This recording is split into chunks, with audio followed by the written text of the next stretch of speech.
Hi, thanks for tuning to Just 1A with Aaron Frischberg. I'm here talking to Nick Grundish, the VP of Battery Technology at EnergyX. How's it going, Nick? Doing well, thank you. Happy to be here. Awesome. So, just to kind of start it off, I'm curious if you had $50,000 to spend on one item, what would you spend it on? Uh, I'm not good at these types of questions actually. My conservative side really wants to say I would just buy $50,000 worth of an S&P 500 index fund. But if I had to spend $50,000 on something that was like tangible,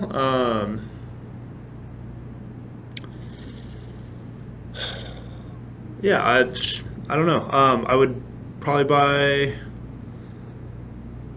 God, one thing. That's actually really a really difficult question. Yeah.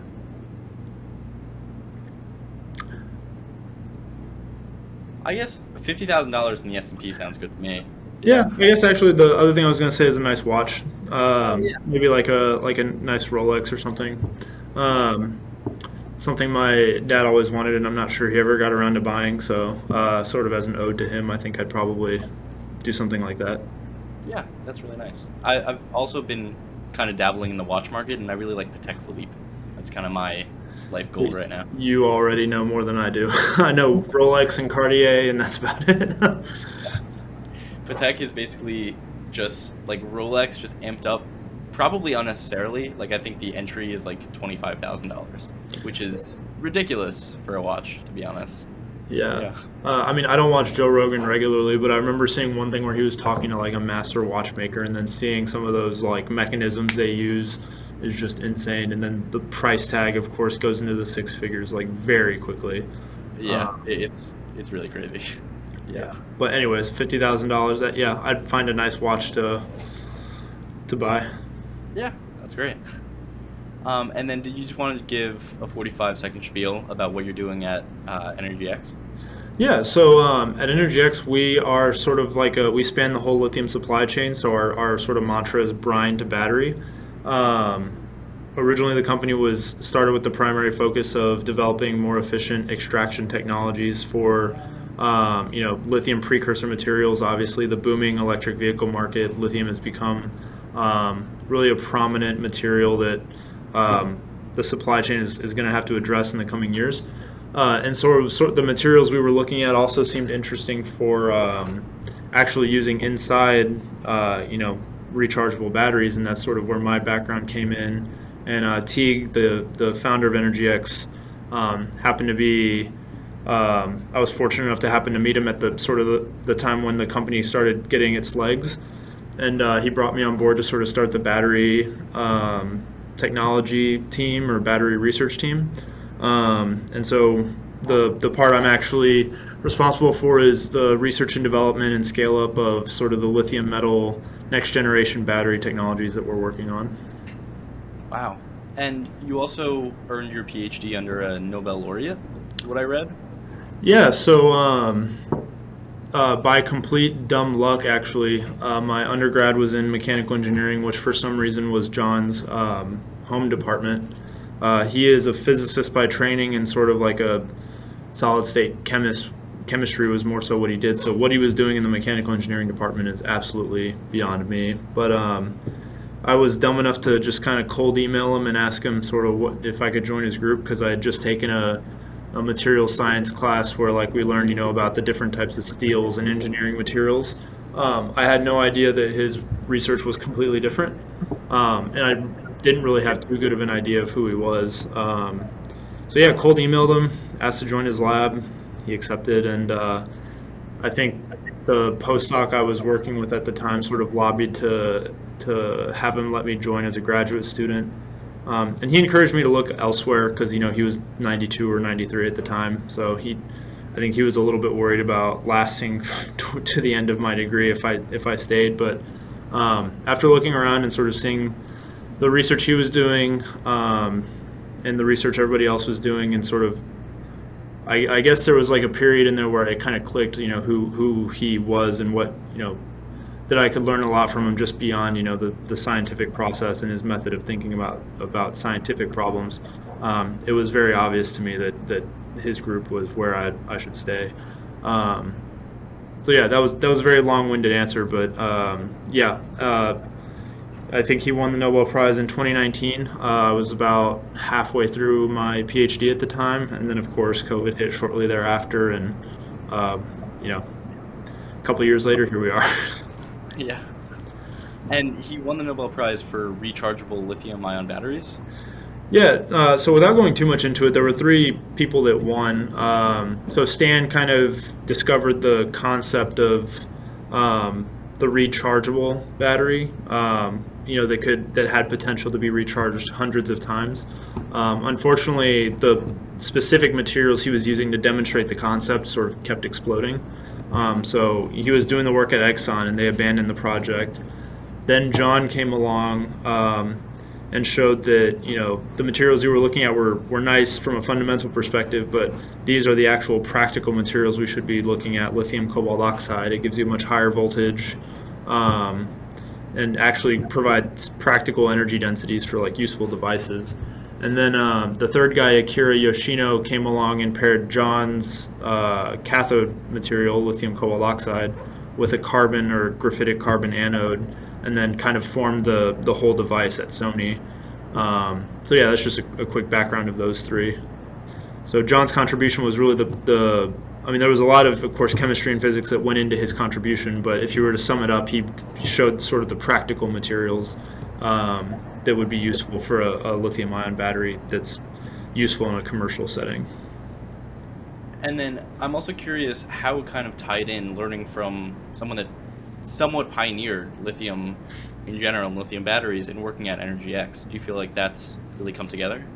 Yeah, actually, so it's something I hadn't given a whole lot of thought to until you kind of said it. But so John, the one takeaway I took from John is that always approach things from a fundamental perspective and work upwards. But also, he actually had no background in electrochemistry or batteries or anything like that. His background was in sort of transition metal oxides and the related physical phenomena that you can observe in sort of the weird space of the transition metals on the periodic table.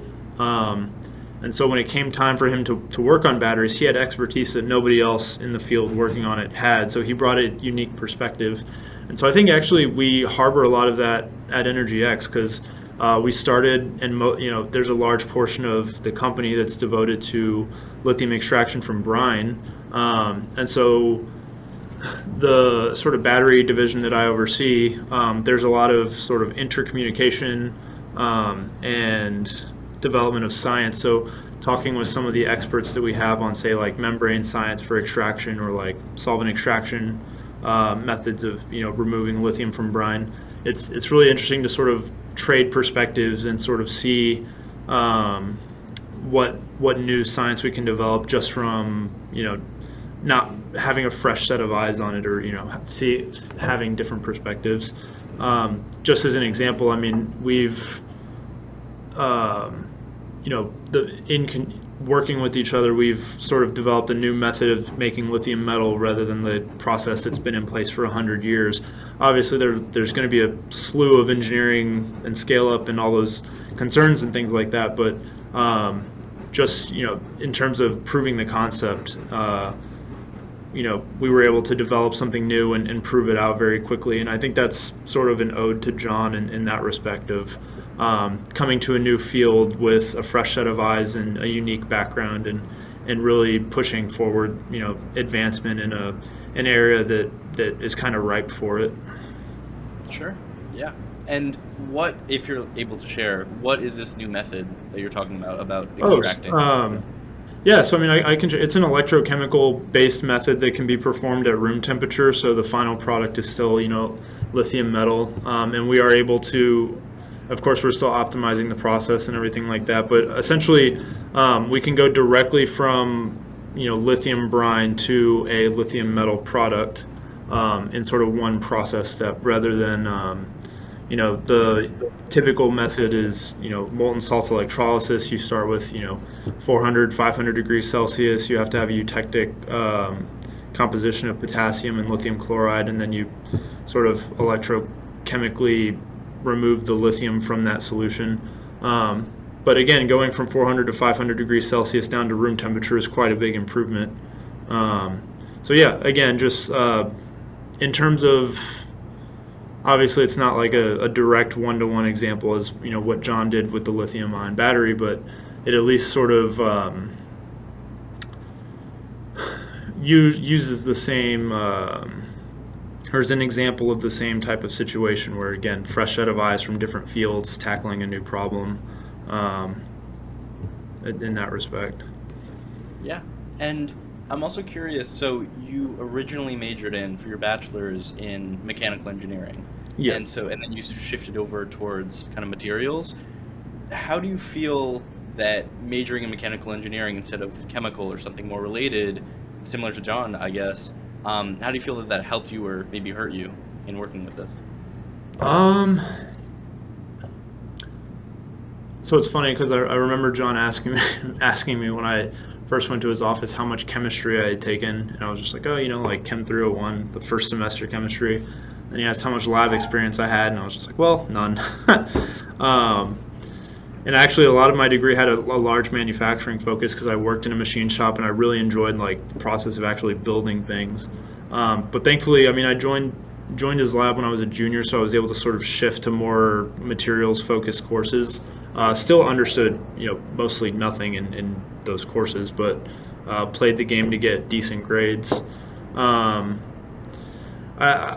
I think so. I mean, I can't complain too much, right? Like if I had majored in chemistry or physics, I probably could have understood a lot more of what John was talking about in the beginning. But at the same time, I may not have been aware of his presence or taken the risk or chances that I did that actually got me into his laboratory, right? Because I was getting my undergrad in the same building he had his lab in. So I guess I wouldn't even call it a wash. I mean, I wouldn't trade my degree or my experience for anything. And I'm fairly certain that if I had majored in chemistry, I mean, I may have still gone to graduate school because I think to still do research in industry or research period, that's what a lot of chemists have to do. But I don't think I would have met John or made my way into his laboratory because I probably wouldn't have even been aware that he was there until he won the Nobel Prize, and UT marketed the crap out of that. But so yeah, I guess it really just helps me to put me in the right position that by chance I found out the research he was doing and asked to join his laboratory. Again, long-winded answer, sorry, but Sure. No. It was really amazing to hear. And I'm also curious, so do you really feel that like what you originally major in or what you major in at all, even with your PhD, kind of dictates what you're going to do? Because there are these stories of people majoring in like history and then becoming data scientists. Do you feel that it has really any correlation or anything? yeah, I mean, I think so. At least for me, I mean, being again, just by complete chance, being in an area that kind of picked up steam during the pandemic, right? Battery science and battery materials, and I think even if I weren't actually in an industry setting working on battery materials, I mean, I'd still want to be doing the same type of research that I got my PhD in, or something semi-related.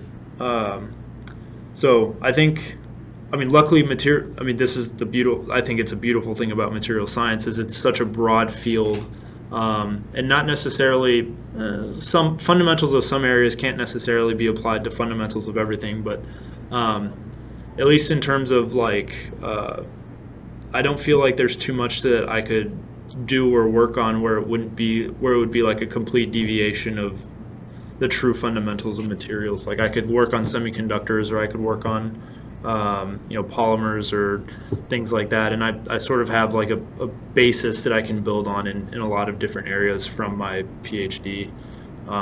So yeah, it's not quite the same as majoring in history and then having to learn how to code to become a data scientist or anything like that. I would have to build up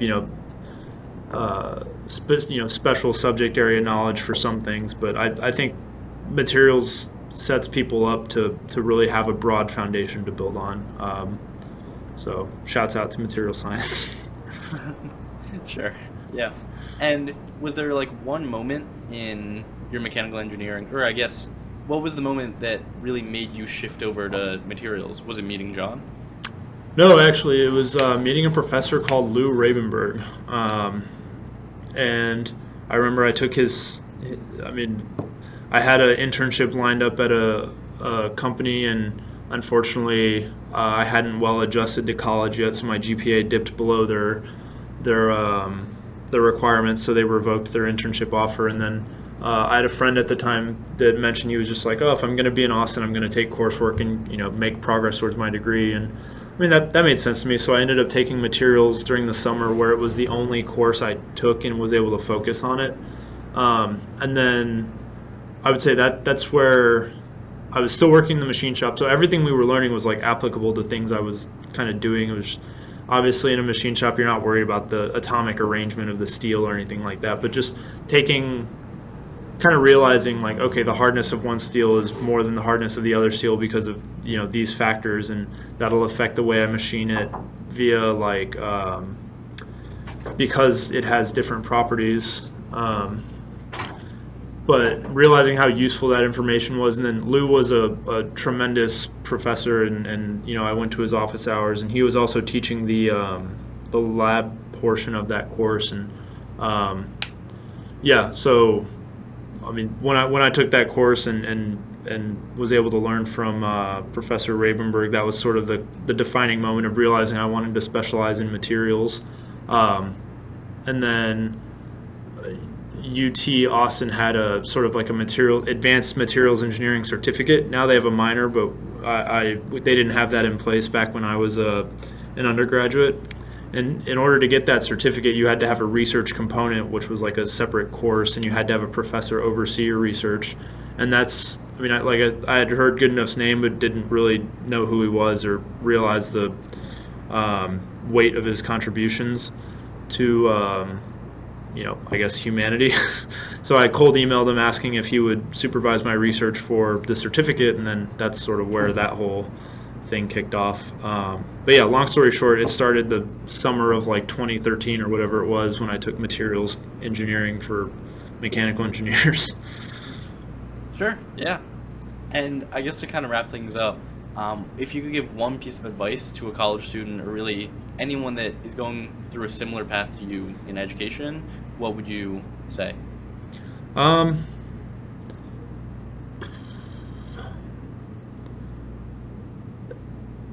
I would say don't feel the need to stick to a plan, because that, just to elaborate a little bit, like at each step from like my senior year of high school up until even recently, like something would happen, and then like my path would be sort of sidetracked, and then I would have a plan for that path, and then something else would happen which would send me on a different path. And I think if I could go back and tell myself one thing, that I could have saved myself a lot of like mental turmoil of just saying like, you don't need to stick to a plan, and things will, as long as you enjoy what you're working on and work with passion, and things will be okay. Yeah, that's a really great view. Thank you. Yeah. I hope that helps somebody that hears it. Hopefully. Yeah. All right. Well, thank you so much, Nick, for coming on, and I hope you have a really great day. Yeah, of course. Anytime.